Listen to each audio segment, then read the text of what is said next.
এই লোক তার স্ত্রীকে বাঁচানোর জন্য 7 বছর রিসার্চ করে একটা টাইম মেশিন তৈরি করে। চেক করার জন্য যে মেশিন ঠিকমতো কাজ করছে কিনা সে তার পকেট ঘড়ি পিছনে সেট করে এবং স্ত্রীর ছবি লাগানো লকেট নেয় আর মেশিন চালু করে দেয়। মেশিন অন হতেই এনার্জি কম্পাস ঘুরতে শুরু হয় এবং দুই দিক থেকেই টাইমের সুড়ঙ্গ খুলতে শুরু হয়ে যায়। চারো সাইড ঘেরাও হয়ে যায়। পলক পাড়াতেই টাইম দ্রুত পিছনে ঘুরতে শুরু করে এবং 4 বছর পিছনে ওই রাতে পৌঁছে যায়। এসব তার জন্য স্বপ্নের মতন লাগছিল। তার স্ত্রীকে আবারও জীবিত দেখে সাথে সাথেই জড়িয়ে ধরে বুকে নেয় ও চুমু দেয়। এই অবস্থা যেন আর না হয় তাই স্ত্রীকে এই জায়গা থেকে দূরে নিয়ে যায়। শহরের অন্য জায়গায় এসে সে প্রশান্তি পেল।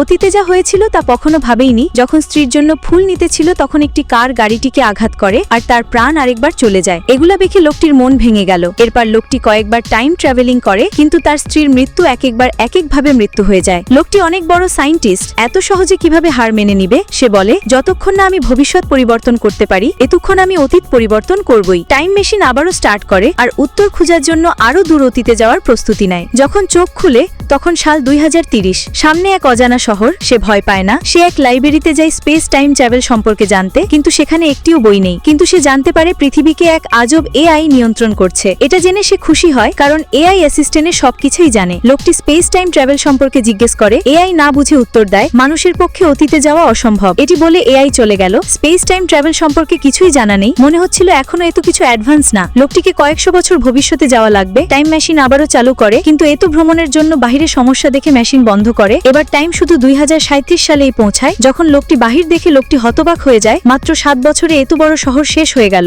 দুজন গার্ডের থেকে জানতে পারে আকাশের চাঁদ ভেঙে টুকরা টুকরা হয়ে পড়তে থাকে আর পৃথিবীতে ভয়ানক অবস্থা হয়। লোকটি আতঙ্কে পড়ে যায় আর টাইম মেশিনের দিকে দৌড়ায় এভাবে যে আগের টাইমে চলে যাবে, কিন্তু হঠাৎ সে বেহুশ হয়ে পড়ে আর টাইম মেশিন চলতেই থাকে আর ভবিষ্যতে যেতেই থাকে। যখন জ্ঞান ফিরল আর টাইম মেশিন বন্ধ করলো, কিন্তু তখন দেখে বিস্মিত হলো টাইম মেশিন 8 লাখ সাল ভবিষ্যতে পৌঁছে গেছে।